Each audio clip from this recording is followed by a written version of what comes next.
મારો પરિચય આપવાની એમણે વાત કરી.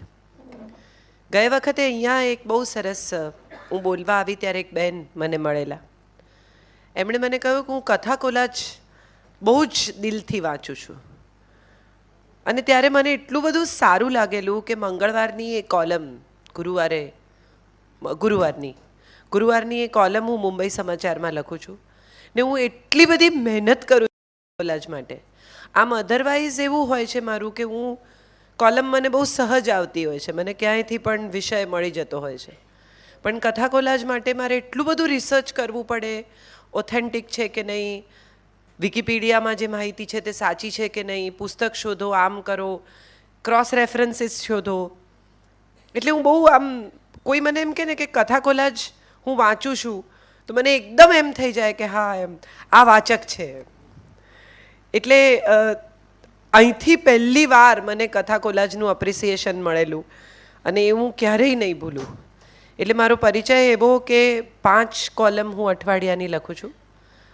મુંબઈ સમાચારમાં 2, દિવ્ય ભાસ્કરમાં 1, ગુજરાત મિત્ર સુરતમાં 1 અને કચ્છ મિત્ર ફૂલછાપ જન્મભૂમિમાં 1. ચિત્રલેખામાં ક્યારેક વાર્તાઓ લખતી હોઉં છું, નવલકથાઓ, અને બાકી તો ટેલિવિઝન સિનેમા સાથે થોડી ઘણી જોડાયેલી છું. બેસિકલી લખું છું, મને એટલું જ આવડે છે, એનાથી આગળ મને કંઈ આવડતું નથી. એટલે પણ વાત કરવાની છે સંયમની. એક સરસ નાનકડી વાર્તાથી હું મારી વાત શરૂ કરું. કસ્તુરબાની તબિયત બહુ ખરાબ થઈ ગયેલી અને ખૂબ બધા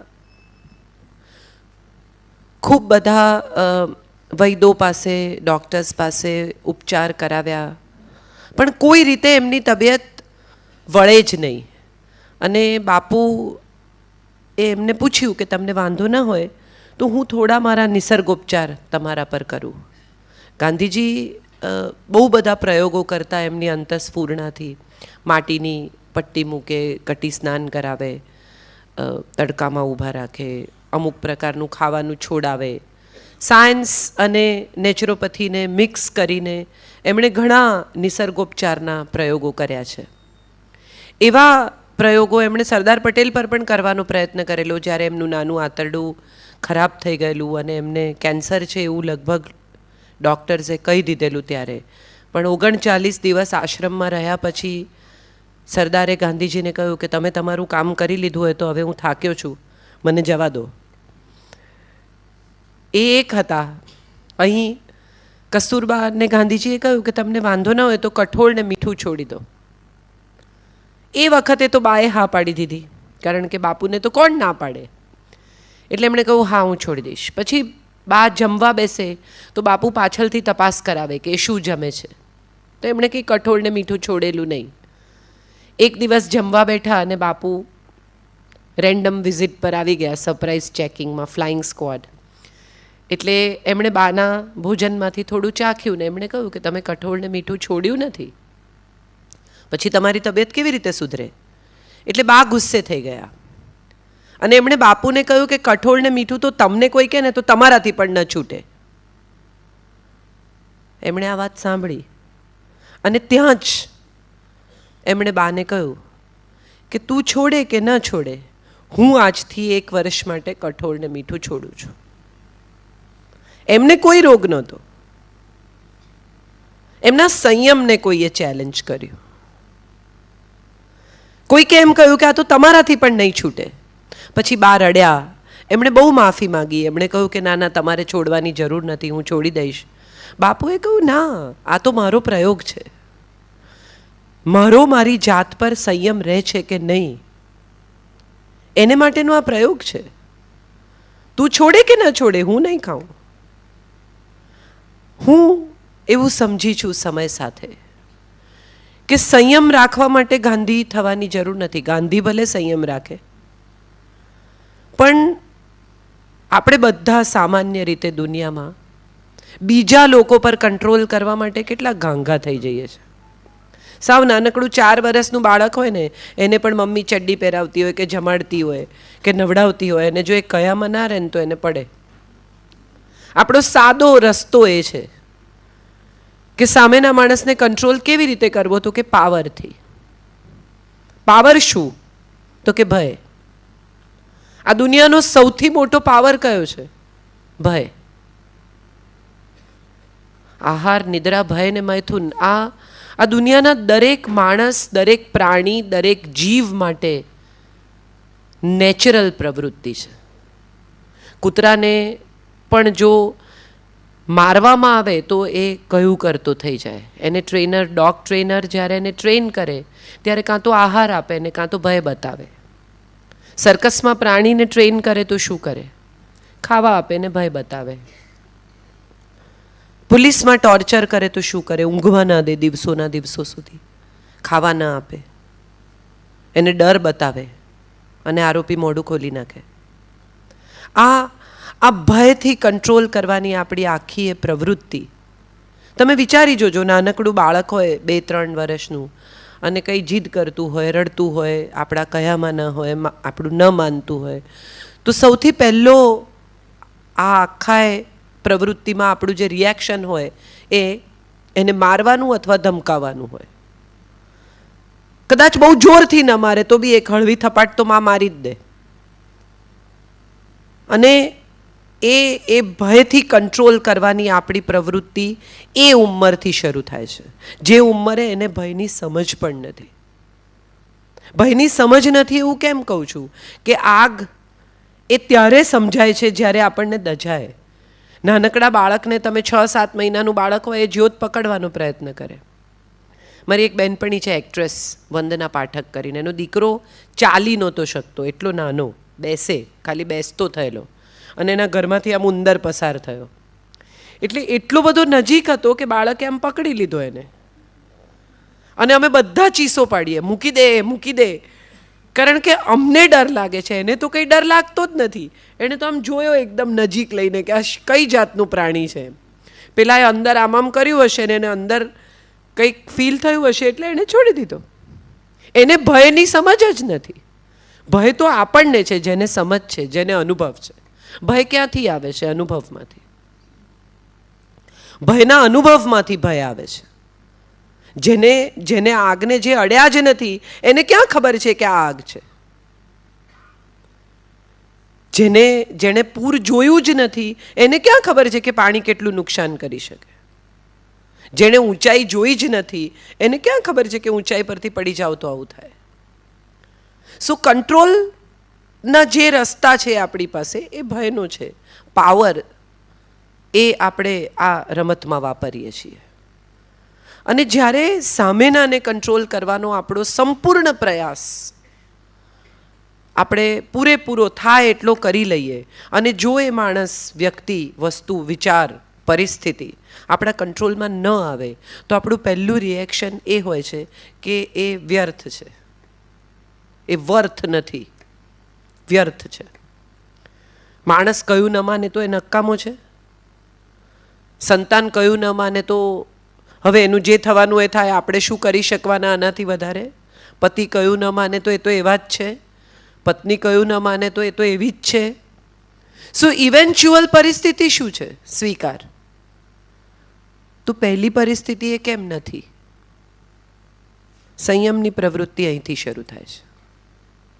જો થાકી હારીને, પાવર પ્રેક્ટિસ કરીને, ભય પમાડીને, કંટ્રોલ કરવાનો તમામ પ્રયાસ કરીને, તમામ એનર્જી વાપરી લીધા પછી પણ જો સામેની વ્યક્તિ આપણા કંટ્રોલમાં નથી આવતી તો આપણે શું કરીએ છીએ? સ્વીકારી લઈએ છીએ. તો સ્વીકાર પહેલાં કેમ નથી? સ્વીકારે છેલ્લું સ્ટેપ કેમ છે? સ્વીકારે પહેલું સ્ટેપ કેમ નથી? અહીંથી શરૂ થાય છે સંયમની વાત. જૈનત્વમાં તો સંયમનું બહુ જ મહત્વ છે. ઉપવાસ એ સૌથી મોટા પ્રયોગ છે સંયમના. ઘરના બધા લોકો નોર્મલ ખાતા પીતા હોય અને આપણે ઉપવાસ કરવાનો એ સંયમનો સૌથી મોટો પ્રયોગ છે. કેટલા બધા લોકો એવા મેં જોયા છે કે એમની આસપાસની દુનિયામાં કશું ન બદલાય, પણ આપણે એ લોકો એમની રીતે એમનો ઉપવાસ ચાલુ રાખે અને ત્યારે એમ થાય કે આ ખરેખર કદાચ સંયમ છે. બાપુને એકવાર મેં કહ્યું હતું કે હું નવરાત્રિ કરું છું એમ, એટલે કે થાય છે? મેં કીધું હા, પહેલાં નહોતી થતી, હું 11 નહોતી કરી શકતી, હવે 9 દિવસ ભૂખી રહી શકું છું. એટલે હસ્યા. પછી મને કહે છે ડિજિટલ ઉપવાસ કરવાનું રાખો. બહુ બહુ આમ જુઓ તો ઇન્ટરેસ્ટિંગ વાત છે. આ ડિજિટલ ઉપવાસ છે ને એ આજના જમાનાનો સૌથી મોટો સંયમ છે. ભૂખ્યા તો રહી શકાય, કદાચ 1 2 દિવસ 4 દિવસ 8 દિવસ મહિનો. શરીર ખાવાનું શરૂઆતમાં માગે, પછી સ્વાદ માગે, ધીરે ધીરે તમારું મન જ એને અનુકૂળ થઈ જાય છે કે તમને પોતાને પણ એમ થાય કે ક્યાં કચરો નાખવો શરીરમાં. અઠવાડિયા 10 દિવસ 15 દિવસના ઉપવાસ પછી તમને ઝડપથી પાણીપુરી કે આ કે તે કે ખાવાનું મન ના થાય, એમ થાય એટલી શુદ્ધ અંદરની ફિલિંગ છે કે હવે બધું ગંદકી નથી નાખવી. Let that cleanliness prevail. પણ આ ડિજિટલ ઉપવાસની એક મજા છે. પતિ પત્ની બહાર ડિનર પર ગયા હોય ને સાથે, એટલે કે તું ઓર્ડર કર, તરત ફોન. ઘરમાં 2 જણા બાજુમાં બેસીને પોતપોતાના ફોનમાં વોટ્સએપ ચેટ કરે. એક જ પલંગમાં સૂતેલા 2 જણા એકબીજાની સાથે વાત નથી કરતા, બહારના લોકો સાથે વાત કરે છે. અમારે ત્યાં હમણાં પાટીદાર આંદોલન થયું, એમાં અઠવાડિયું અમારે ત્યાં ઇન્ટરનેટ બંધ કરી દીધેલું, અમદાવાદ ગુજરાતમાં. હું માનું છું એટલા બધા લોકોના પરિવાર સાથેના સંબંધ સુધરી ગયા હશે. જાય ક્યાં? તમે એકવાર ઘરે આવ્યા પછી કાં તો ફોન લગાડીને વાત કરો, અથવા તો ઘરના જે હાજર છે એની સાથે વાત કરો. બહાર તો તમે કોઈ કોન્ટેક્ટ જ તૂટી ગયો છે. એટલે right from girlfriend to family to business to everything, તમે એકવાર ઘરમાં દાખલ થયા કે તમે કેદમાં.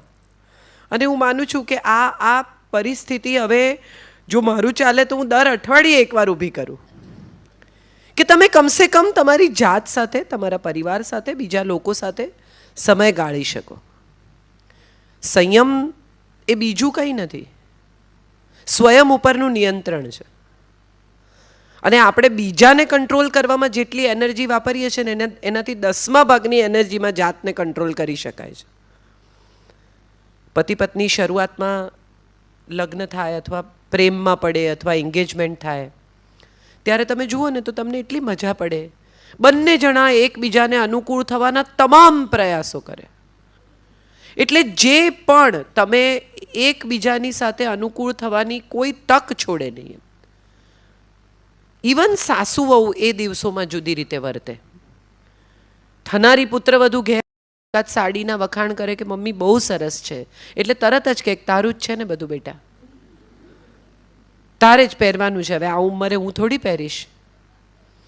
એ પછીના દિવસોમાં એક વાટકી પણ જો કોકને આપી હોય ને તો 10 વાર યાદ કરાવે, પેલી વાડકી બાજુમાં આપી આવી છે એ લઈ આવજે, પેલો ડબ્બો તારા પિયર ગઈ છે એ લઈ આવજે. આ 2 લોકોના સંબંધો જ્યારે જ્યારે આપણને એવું લાગે ને કે હવે બધું મળી ગયું, પ્રાપ્ત થઈ ગયું, પામી ગયા, હવે આ ક્યાંય જઈ શકે એમ નથી, ત્યારે એમાં એક બદલાવ આવતો હોય છે. એ બદલાવ સંયમને તોડી નાખે છે. પતિ પત્ની જે રીતે એકબીજા સાથે વાત કરે, ઘણીવાર આપણને એમ થાય કે ખરેખર આ જ રીતે વાત થવી જોઈએ 2 લોકો વચ્ચે. આદર નામની વસ્તુ ધીમે ધીમે વેનિશ થતી જાય. કેમ? તો કે ટેકન ફોર ગ્રાન્ટેડ એટીટ્યૂડ શરૂ થઈ જાય. હવે આ ક્યાં જવાના છે? અને પત્ની એમ માને કે પતિ ક્યાંય નથી જવાનું, અને પતિ એમ માને કે આ ક્યાંય નથી જવાની, હવે જોડે જ રહેવાનું છે, તો ચાલો હવે એકબીજાના ક્લાસ લઈએ. અને 2 જણા એકબીજાને સુધારવાની જે પ્રવૃત્તિમાં દાખલ થાય, બહુ ઇન્ટરેસ્ટિંગ છે આ પ્રવૃત્તિ. શરૂ થાય જ્યાંથી ત્યાંથી તમને એમ થાય કે આ કેવી રીતે આને બદલ છે. ઘરમાં પતિનો મિત્ર આવ્યો હોય ને એમ કે ભાભી દાળ બહુ સરસ થઈ છે, તો એનો જવાબ શું હોય? કે ભાભી તમે ઇડલી સંભાર જેવા બનાવો છો ને એવા મેં ક્યાંય નથી ખાધા. કે ભાભી તમે જેવો કંસાર કરો છો એવા અદ્ભુત કંસાર બને છે. તો એનો જવાબ શું હોય સામાન્ય રીતે? Thank you. અથવા ફરી આવજો. એને બદલે સામાન્યતઃ ગૃહિણી એમ કહે કે તમારા ભાઈને કોઈ દિવસ કદર જ નથી. જવાબ શું છે અને આપણે જવાબ આપીએ છીએ શું? એવી જ રીતે કોઈ એમ કહે કે તમારા હસબન્ડ બહુ જ આજે બિઝનેસમાં એમનું નામ છે. હા, પણ એમને પૂછો છોકરા કયા ધોરણમાં ભણે છે. કઈ ચર્ચામાં આપણે ઉતરી જઈએ છીએ, વાત શું છે અને ક્યાં જઈ રહ્યા છીએ. એવી જ રીતે પુરુષને દાખલા તરીકે કંઈ કહેવામાં આવે તો એનો પણ જવાબ આ જ દિશામાં ક્યાંક હોય. પણ એને સમજાવો, એને કે આ વાત આપણે એકબીજા સાથે કેમ નથી કરતા? ત્રીજા માણસ દ્વારા એકબીજા સાથે વાત કરવી પડે એવા સંબંધો છે આ, કે સપ્તપદીના વચન આપીને અડધું અંગ બનીને સાથે જીવવાના વચન આપીને સાથે ચાલવાનું શરૂ કર્યું હતું એ સંબંધ છે આ. શું થયું અચાનક? અને ત્યારે સમજાય કે એક સ્વાદ ઉપર ને એક શબ્દ ઉપર સંયમ છૂટી ગયો. આ દુનિયાનો મોટામાં મોટો સંયમ બે જ વસ્તુ પર છે, એક શબ્દ ઉપર ને એક સ્વાદ ઉપર.